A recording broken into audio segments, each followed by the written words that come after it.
నమస్తే, welcome to ANN. నేను Lakshminag Narahar Shetty. Headlines చూద్దాం. ద్విచక్ర వాహన అంబులెన్స్లకు కేంద్రం గ్రీన్ సిగ్నల్. గ్రామీణ మారుమూల ప్రాంతాల్లో వేగవంతమైన వైద్య సేవలే లక్ష్యంగా నిర్ణయం. గుజరాత్లో చండీపుర వైరస్ కలకలం. వైరస్ బారిన పడి 22 మంది చిన్నారుల మృతి.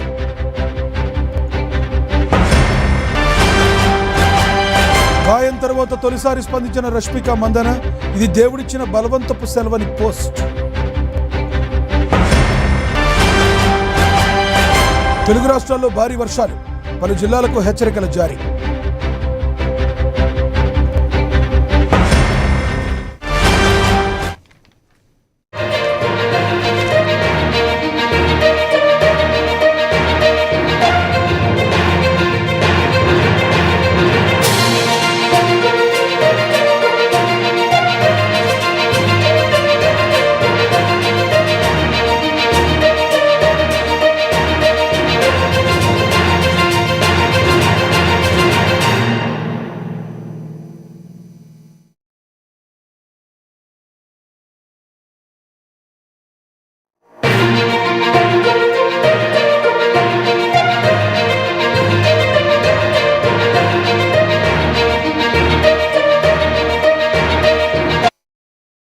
బ్రేకింగ్ న్యూస్ చూస్తున్నాం. గ్రామీణ మారుమూల ప్రాంతాల్లో అత్యవసరమైన వైద్య సేవలను మరింత వేగవంతంగా ప్రజలకు అందించేందుకు కేంద్ర ప్రభుత్వం కీలక నిర్ణయం తీసుకుంది.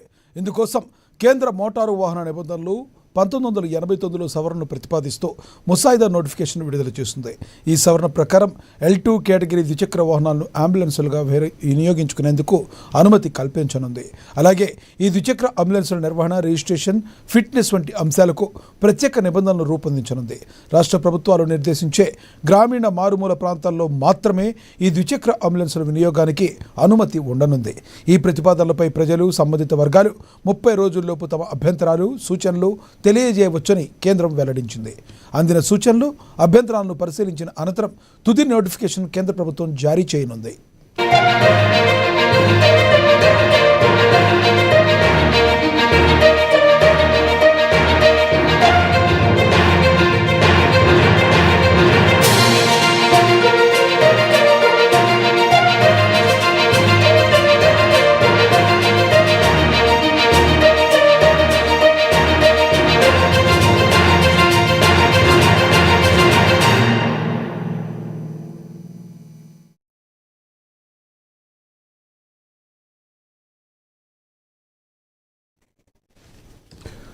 గ్రామీణ మారుమూల ప్రాంతాల్లో అత్యవసరమైన వైద్య సేవలను మరింత వేగవంతంగా ప్రజలకు అందించేందుకు కేంద్ర ప్రభుత్వం కీలక నిర్ణయం తీసుకుంది.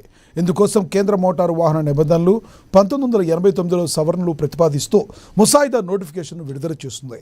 ఈ సవరణల ప్రకారం L2 కేటగిరీ ద్విచక్ర వాహనాలను అంబులెన్సులుగా వినియోగించేందుకు అనుమతి కల్పించనుంది. అలాగే ఈ ద్విచక్ర అంబులెన్సుల నిర్వహణ, రిజిస్ట్రేషన్, ఫిట్నెస్ వంటి అంశాలకు ప్రత్యేక నిబంధనలు రూపొందించనుంది. రాష్ట్ర ప్రభుత్వాలు నిర్దేశించే గ్రామీణ మారుమూల ప్రాంతాల్లో మాత్రమే ఈ ద్విచక్ర అంబులెన్సుల వినియోగానికి అనుమతి ఉండనుంది. ఈ ప్రతిపాదనలపై ప్రజలు, సంబంధిత వర్గాలు 30 రోజుల్లోపు తమ అభ్యంతరాలు, సూచనలు తెలియజేయవచ్చని కేంద్రం వెల్లడించింది. అందిన సూచనలు, అభ్యంతరాలను పరిశీలించిన అనంతరం తుది నోటిఫికేషన్ను కేంద్ర ప్రభుత్వం జారీ చేయనుంది.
గుజరాత్లో చండీపుర వైరస్ వ్యాప్తి ఆందోళన కలిగిస్తుంది. వైరస్ బారిన పడి 22 మంది చిన్నారులు మృతి చెందినట్లుగా సమాచారం. మరో 7 చిన్నారులు ఐసీయూలో చికిత్స పొందుతూ ఉండగా 35 మందికి వైరస్ సోకినట్లుగా నిర్ధారణ అయింది. ఈ వైరస్ స్వాన్ఫ్లై అనే చిన్న ఈగ ద్వారా వ్యాప్తి చెందుతుందని వైద్యులు తెలిపారు. వైరస్ వ్యాప్తిని అరికట్టేందుకు ప్రభావిత గ్రామాల్లో క్రిమిసంహారక మందులను పిచికారీ చేస్తున్నారు.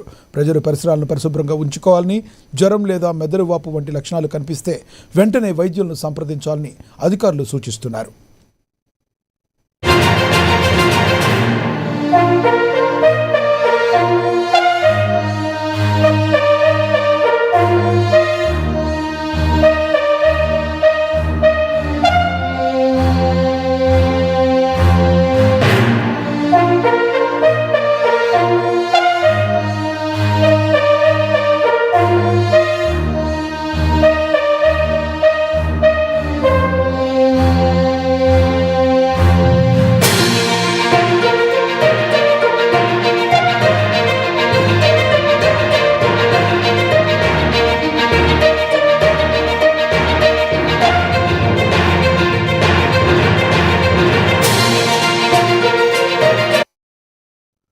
గుజరాత్లో చండీపుర వైరస్ వ్యాప్తి ఆందోళన కలిగిస్తుంది.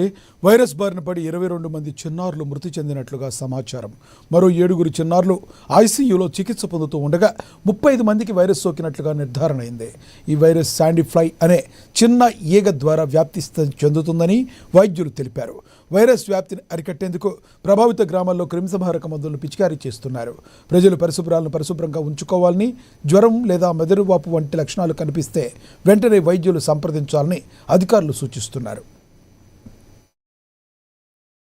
ટોટલ ચાંદીપુરાના પેશન્ટમાંથી 7 પેશન્ટ અત્યારે દાખલ છે. 6 પેશન્ટને સારા કરીને એમને રજા આપી દેવામાં આવી છે. ગાંધીનગર, ખેડા, અરવલ્લી यानी कि હિંમતનગર, રાજકોટ અને ભાવનગર આ સિવિલ હોસ્પિટલની અંદર બાકી આ પેશન્ટોને સારવાર અપાઈ રહી છે. નાની એવી શંકાસ્પદ લાગે કે કંઈ ગંભીરતા આવે તો તુરંત જ એમને હોસ્પિટલે ખસેડી અમારી આરોગ્યની ટીમ ગુજરાતના દરેક પીએચસી સીએચસી સેન્ટરથી લઈને હોસ્પિટલ આ બાબતમાં સજ્જ છે. એક પેશન્ટ મળ્યા હોય અને ત્યાં બીજું પેશન્ટ મળ્યું એવું નથી બન્યું. તો એટલા માટે કે ટીમ અત્યારે મહેનત કરી રહી છે, કારણ કે આ ફેલાઈ ગયું હોય કે એક જગ્યાએથી અનેક પેશન્ટ મળ્યા એવું પણ નથી. ગભરાવાની જરૂર પણ નથી. માત્ર સાવચેતીના ભાગરૂપે આપણે તિરાડવાળું મકાન હોય કે માટીમાં તિરાડ હોય તો ત્યાં માટી પુરાણ અમારી ટીમ તો દવાનો છંટકાવ વગેરે કરે છે, પરંતુ લોકોએ પણ જાગૃતતા રહી તંત્ર સાથે રહેવા માટે હું અપીલ કરું છું. અને આ જે બાળકો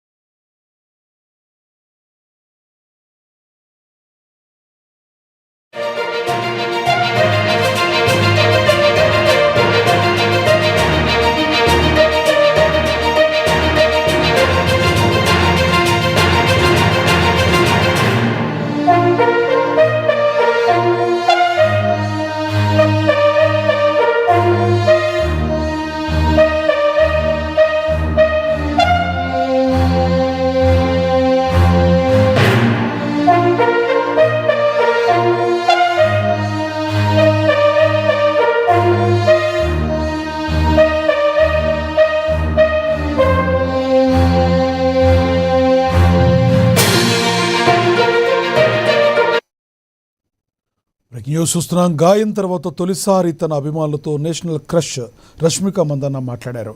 తన ఆరోగ్య పరిస్థితిపై స్పందించిన రష్మిక షూటింగ్ సమయంలో జరిగిన ప్రమాదం గురించి వివరించారు. తనకు ఇది 3వ గాయమని, శరీరాన్ని ఒక మెషిన్లా కాకుండా మనిషి శరీరంగా చూసుకోవటం నేర్చుకుంటున్నానని తెలిపారు. డ్యాన్స్ షూట్ సమయంలో నడుము నుంచి కాలుకు కలిపే టెంటన్లలో ఒకటి దెబ్బతిన్నట్లుగా వెల్లడించారు. మళ్లీ కాలు ఎత్తాలన్నా, సాధారణంగా కదలాలన్నా పూర్తిగా కోలుకోవాల్సిన అవసరం ఉందని తెలియజేశారు. అభిమానులు ఎవరు కూడా కంగారు పడవద్దని, తనపై చూపిస్తున్న ప్రేమకు ధన్యవాదాలు తెలిపారు రష్మిక. మైపా సినిమా షూటింగ్లో జరిగిన ఈ గాయం గురించి రష్మిక చేసిన పోస్ట్ ఇప్పుడు సోషల్ మీడియాలో వైరల్గా మారింది.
గాయం తర్వాత తొలిసారి తన అభిమానులతో నేషనల్ క్రష్ రష్మిక మందన్న మాట్లాడారు. తన ఆరోగ్య పరిస్థితిపై స్పందించిన రష్మిక షూటింగ్ సమయంలో జరిగిన ప్రమాదం గురించి వివరించారు. తనకు ఇది 3వ గాయమని, శరీరాన్ని ఒక మెషిన్లా కాకుండా మనిషి శరీరంగా చూసుకోవడం నేర్చుకుంటున్నానని తెలిపారు. డ్యాన్స్ షూట్ సమయంలో నడుము నుంచి కాలుకు కలిపే టెండన్లలో ఒకటి దెబ్బతిన్నట్లుగా వెల్లడించారు రష్మిక. మళ్ళీ కాలు ఎత్తాలన్నా, సాధారణంగా కదలాలన్నా పూర్తిగా కోలుకోవాల్సిన అవసరం ఉందని తెలియజేశారు. అభిమానులు ఎవరూ కూడా కంగారు పడొద్దన్నారు. తనపై చూపిస్తున్న ప్రేమకు ధన్యవాదాలు తెలిపారు. మైసా సినిమా షూటింగ్లో జరిగిన ఈ గాయం గురించి రష్మిక చేసిన పోస్ట్ ఇప్పుడు సోషల్ మీడియాలో వైరల్గా మారింది.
న్యూస్ చూస్తున్నాం. తెలుగు రాష్ట్రాల్లో వర్షాలు మళ్లీ ఉధృతమవుతున్నాయి.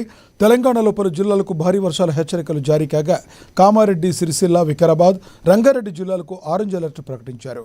యాదాద్రి, భువనగిరి, నల్లగొండ, సూర్యాపేట జిల్లాలోనూ విస్తారంగా వర్షాలు కురిసే అవకాశం ఉందని వాతావరణ శాఖ తెలిపింది. హైదరాబాద్తో పాటు పలు జిల్లాలకు ఎల్లో అలర్ట్ జారీ చేశారు. అటు ఆంధ్రప్రదేశ్లోనూ నేడు పలు చోట్ల వర్షాలు కురిసే అవకాశం ఉంది. అల్లూరి సీతారామరాజు, పోలవరం పరిసరాలు, కోనసీమ, తూర్పుగోదావరి, పశ్చిమ గోదావరి జిల్లాల్లో ఉరుములు, మెరుపులతో కూడిన వర్షాలు కురిసే అవకాశం ఉందని అధికారులు హెచ్చరిస్తున్నారు. ప్రజలు అప్రమత్తంగా ఉండాలని, అవసరమైతేనే బయటకు రావాలని సూచిస్తున్నారు.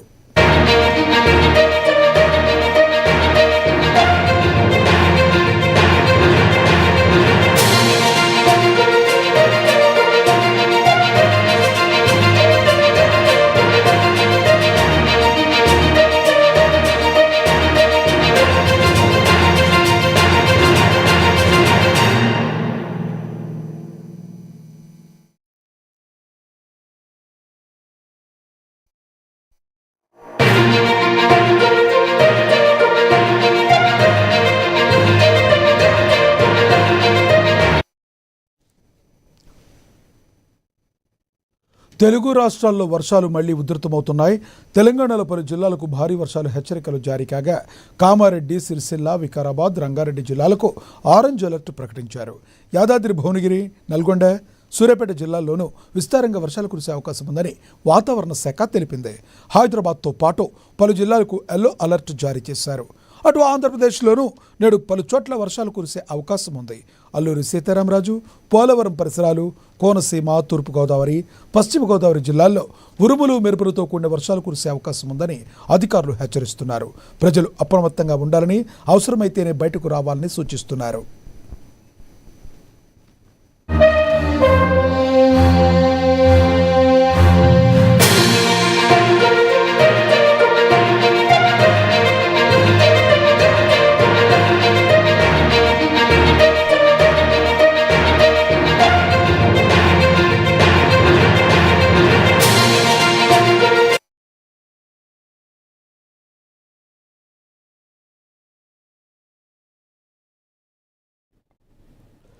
మహబూబాబాద్ జిల్లా కొత్తగూడ, గంగారం మండలాల్లో నిర్వహించిన కాంగ్రెస్ పార్టీ మండల అధ్యక్షుల అభినందన సభలో మంత్రి సీతక్క పాల్గొన్నారు. ఈ సందర్భంగా గత 10 ఏళ్ల బీఆర్ఎస్ పాలనలో నిరుద్యోగ యువత మోసపోయారని ఆమె ధ్వజమెత్తారు. రానున్న ఎమ్మెల్సీ ఎన్నికలను దృష్టిలో ఉంచుకుని బీఆర్ఎస్ నేతలు మరోసారి యువతను తప్పుదోవ పట్టించేందుకు యత్నిస్తున్నారని మండిపడ్డారు. కాంగ్రెస్ ప్రభుత్వం ఇచ్చిన హామీలన్నింటినీ ఒక్కొక్కటిగా అమలు చేస్తూ పారదర్శకంగా ఉద్యోగాల భర్తీ ప్రక్రియ చేపడుతున్నారని స్పష్టం చేశారు.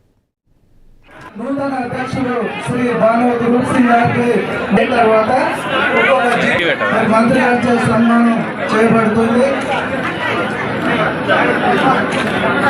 ఎన్నికలు ఎప్పుడు ఉంటే అప్పుడు యువకులను రెచ్చగొట్టడము లేదా ప్రజల్ని రెచ్చగొట్టడం అనేది అలవాటు. గత 10 సంవత్సరాలుగా అధికారంలో ఉంది. అంతకుముందు 10 ఏళ్ళు ఉద్యమ కాలంలో ఉద్యమించండి, ఉద్యోగాలు వస్తాయి, ఇంటింటికి ఉద్యోగం అని చెప్పి ఇవాళ వాళ్ళ ఇళ్లల్లో, వాళ్ళ కుటుంబాలలో మరి అనేక ఉద్యోగాలు తెచ్చుకున్నారు తప్ప, పదవులు తెచ్చుకున్నారు తప్ప నిరుద్యోగ యువతకు ఉద్యోగాలు ఇవ్వలేదు. అందుకోసం అనేక మంది యువకులు ఆనాడు చనిపోవడం జరిగింది.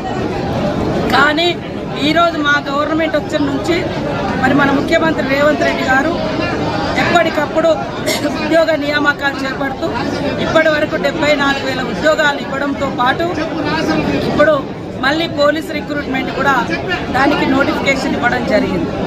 ఈరోజు కొంతమంది టీఆర్ఎస్ యువకులు టీఆర్ఎస్ పార్టీ రెచ్చగొట్టు యాదాద్రి, భువనగిరి జిల్లా గుండాల మండల కేంద్రంలో ప్రాథమిక ఆరోగ్య కేంద్రాన్ని ప్రభుత్వ విప్ ఐలయ్య ఆకస్మికంగా తనిఖీ చేశారు. ఈ సందర్భంగా ఆసుపత్రిలోని రికార్డులు, వైద్య సేవలను పరిశీలించారు. అనంతరం జిల్లా వైద్య ఆరోగ్య శాఖ అధికారితో ఫోన్తో మాట్లాడారు. ఆసుపత్రిలో నెలకొన్న సిబ్బంది కొరత, మందుల లభ్యత, గడువు ముగిసిన మందుల పరిస్థితి, అలాగే 108 అంబులెన్స్ సేవలపై సమగ్ర నివేదికను వెంటనే అందజేయాలని ఆదేశాలు జారీ చేశారు.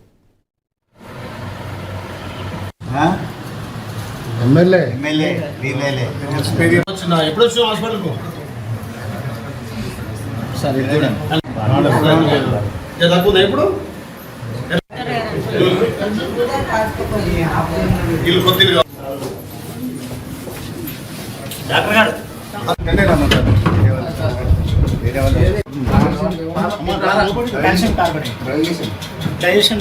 ఎట్లుంటే 6 బెడ్లు పేషెంట్స్ లేదంటే ఎట్లుంటుంది ఈ ఉండాలంటే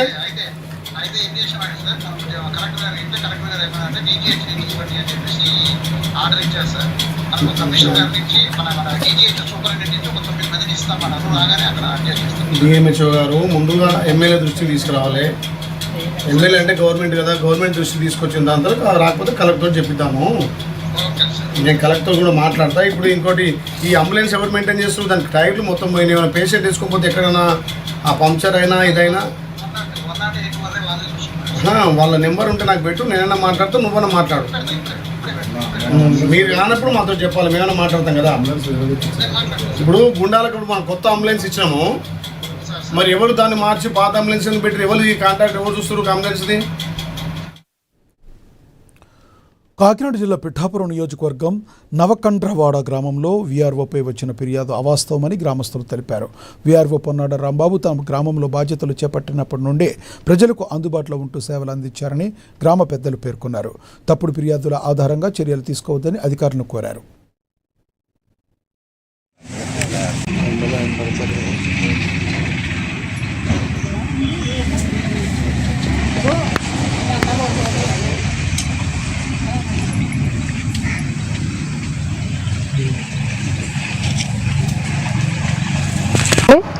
ఈఆర్ఆర్ గారు 2 సంవత్సరాల బట్టి చేస్తున్నారండి. మరి ఎవరికైతే ఏ అన్యాయం చేయలేదండి. మరి ఆయన అయితే ఇప్పుడు ఎందుకైతే వచ్చిందండి ఆయన మీద. మరి మీరు గ్యామ్ సభ అంతా ఆయనకి న్యాయం చేయాలని కోరుకుంటున్నానండి నేను. మరి ఆయన 2 సంవత్సరాలు బట్టి వచ్చిన మరి ఏ అన్యాయాలు ఏం జరగలేదండి. చాలా జాగ్రత్తగా చేసుకొస్తున్నారు సురేష్. మరి రాంబాబు గారికి చెప్తున్నాను, మరి మీరు అన్యాయం ఎక్కడ తీసేసి న్యాయం చేయాలని కోరుకుంటున్నాను. మా మీద ఏం పెట్టలేదండి, మా మీద ఇబ్బంది ఏం పెట్టలేదు. మేమందరం క్షేమమే కోరాడు, అంత క్షేమం కోరాడు. వీఆర్ఓ గారు అంత బాగా చేశారు మీ ఊరికి? అంత చేశారండి. ఎన్నాళ్ళు బట్టి చేస్తున్నారండి వీఆర్ఓ మీ ఊళ్ళో? 2 సంవత్సరాలు చేస్తున్నారండి. 2 సంవత్సరాలు బట్టి. ఇప్పుడు ఆయన మీద కంప్లైంట్ వచ్చింది కదా, దాన్ని అని చెప్తున్నాండి. అది ఆయన కోసం అయితే ఏం పొరపాటు ఏం జరగలేదండి. ఇప్పుడు మట్టుకే ఎంక్వైరీకి వచ్చినప్పుడు ఏం చెప్పారండి అందరూ నల్లి ఆయన మంచివాడని చెప్పామండి. మీ ఊళ్ళో ఏదైనా మంచి అవకాశాలు చేశారు ఆయన? మంచిగా పిఆర్ గారు అండి. అతను ఇప్పుడు తప్పుడుగా ఎప్పుడు కూడా ప్రచారం చేయలేదండి. ఏంటి బాబు, మా కాకెత్తే ఎవరికన్నా వస్తాడండి, ఎవరి దగ్గరికన్నా వస్తాడండి. ఏవో ఇలాగ ఉన్నదంటే ఎవరి దగ్గరికన్నా మందలించి దాన్ని వ్యవహారం చేసి వెళ్ళిపోతాడండి. చెప్పారండి ఎంక్వైరీలు ఏం చెప్పండి, మా అలాంటి పనులు చేయడం మంచివాడు చెప్పండి బాబు. తప్పుడుగా ఇప్పుడు అధికారులండి. మరి అమ్మాయి ఈఆర్ఆర్ గారు 2 సంవత్సరాల బట్టి చేస్తున్నారండి. మరి గుంటూరు జిల్లా మంగళగిరిలోని జనసేన పార్టీ రాష్ట్ర కార్యాలయం వద్ద ఫారెస్ట్ డిపార్ట్మెంట్ కాంట్రాక్టు ఉద్యోగులు నిరసన చేపట్టారు. ఏఐటీసీ రాష్ట్ర ప్రధాన కార్యదర్శి వెంకట సుబ్బయ్య ఆధ్వర్యంలో జరిగిన ఈ కార్యక్రమంలో వందలాది మంది ఫారెస్ట్ గార్డులు, వాచర్లు, డ్రైవర్లు పాల్గొని తమ గోడును వెళ్లబోసుకున్నారు. అడవిలో ప్రాణాలకు తెగించి విధులు నిర్వహిస్తున్న 4-5 నెలల పాటు వేతనాలు ఇవ్వకపోవడం దారుణమని వాపోయారు. సంబంధిత అటవీ శాఖ మంత్రి పవన్ కళ్యాణ్ స్పందించి తమకు ప్రతి నెల వేతనాలు అందేలా చూడాలని వారు విజ్ఞప్తి చేశారు. జాబ్ సెక్యూరిటీ అదొక్కసారి మాకు ఇంకేమవుతుంది. వెహికల్స్ సార్ మా ప్రాణాలు vehicle driver sir, vehicle insurance లేదు. అక్కడ జరిగితే ఆ డ్రైవర్ బాధ్యత. నువ్వు కళ్ళు లిక్కు బండి తోలుతున్నావు. అందుకే వీళ్ళు కూడా చాలా సమస్యలతో సతమతమైతే అనేక రోజుల నుంచి ఈ ఆఫీసు చుట్టూ తిరుగుతున్నారు. కానీ ఇలా సమస్యలు ఒక్కటి కూడా పరిష్కారం కావడం. ఈరోజు ముఖ్యంగా ఎన్విరాన్మెంటల్ ప్రొటెక్షన్ కోసం అంటే ఏదైతే ఉందో పర్యావరణ పరిరక్షణలో భాగంగా అడవులను సంరక్షణ చేసే కార్యక్రమంలో వీళ్ళందరూ చాలా కష్టపడి పనిచేస్తున్నారు. డ్రైవర్లు కానీ, తర్వాత డేటా ఎంట్రీ ఆపరేటర్లు కానీ, ఇతర సిబ్బంది కూడా అంతా కూడా వీళ్ళు మరి అడవులలో ఎలుగుబంట్లు, తర్వాత అనేక వన్య మృగాలు, తర్వాత భయంకరమైనటువంటి మృగాల మధ్య కూడా మరి డ్యూటీలు చేస్తున్నారు. వీళ్ళు ప్రయాణించే వాహనాలన్నీ కూడా తుప్పుబట్టి మరి షెడ్యూల్ సరైన రావట్లేదండి. అదేవిధంగా ప్రభుత్వ వాహనాలకి ఎక్కడ కూడా ఇన్సూరెన్స్ లేకుండా రోడ్డు మీద తిప్పుతున్నారండి. దానివల్ల మా డ్రైవర్లు చాలా ఇబ్బందులు పడుతున్నామండి. ఏం జరిగినా సరే డ్రైవర్ ఉద్యోగాలు ఇచ్చేస్తున్నారండి. అలా కాకుండా ప్రతి వాహనాలకు కూడా గవర్నమెంట్ వాహనాలు ఇన్సూరెన్స్ చేయాల్సి కోరుతున్నామండి. అదేవిధంగా కొన్ని వాహనాలకు రికార్డు లేకుండా కూడా తిప్పుతుంది. ఇది మాకు చాలా బాధాకరంగా ఉందండి. ఇటువంటిది లేకుండా రోడ్ల మీద రికార్డు లేని తిప్పకుండా చర్యలు తీసుకుని బాగుంటుందని కోరుతున్నామండి. మాకు ఉద్యోగ భద్రత లేదు. దయచేసి మాకు ఒకటే కోరుకుంటాం. మేము అడవిలో పోయి ఆ రాత్రి పగులు కష్టపడి మా ఇంటికి వచ్చినా వెంటనే పోతున్నాము. కానీ చాలా మంది మా డిపార్ట్మెంట్ చాలా మందిని కోల్పోతున్నాము. వాళ్ళు కోల్పోయిన వాళ్ళ కుటుంబాలకు కూడా మేము ఏం చేయలేకపోతున్నాము. ఎందుకంటే మాకు చాలా జీతం, ప్రొటెక్షన్ మాత్రం 10,500, డ్రైవర్ 16,000 ఇస్తున్నారు. ఈ జీతంతో ఇప్పుడుండే పరిస్థితుల్లో ఎలా బతకాలంటున్నారు. దీంట్లో ఇంకోటి ఏంటంటే మాకు 2 నెలలకి 3 నెలలకి ఇవ్వడం, మళ్ళా మేము రోడ్డు ఎక్కడం, రావడం, మళ్ళీ ఇవ్వడం, ఇలా జరిగిపోతుంది. ఎక్కడెక్కడి నుంచో అప్పులు చేసుకుని మరీ వచ్చాము. ఎట్లయినా మాకు పవన్ కళ్యాణ్ గారి దృష్టికి తీసుకొని పోయి ఆయన మాకు న్యాయం చేస్తాడని అనుకుంటున్నాము. అలాగే ముఖ్యమంత్రి చంద్రబాబు నాయుడు గారు కూడా న్యాయం చేస్తారని కోరుకుంటున్నాము. వాళ్ళ దృష్టికి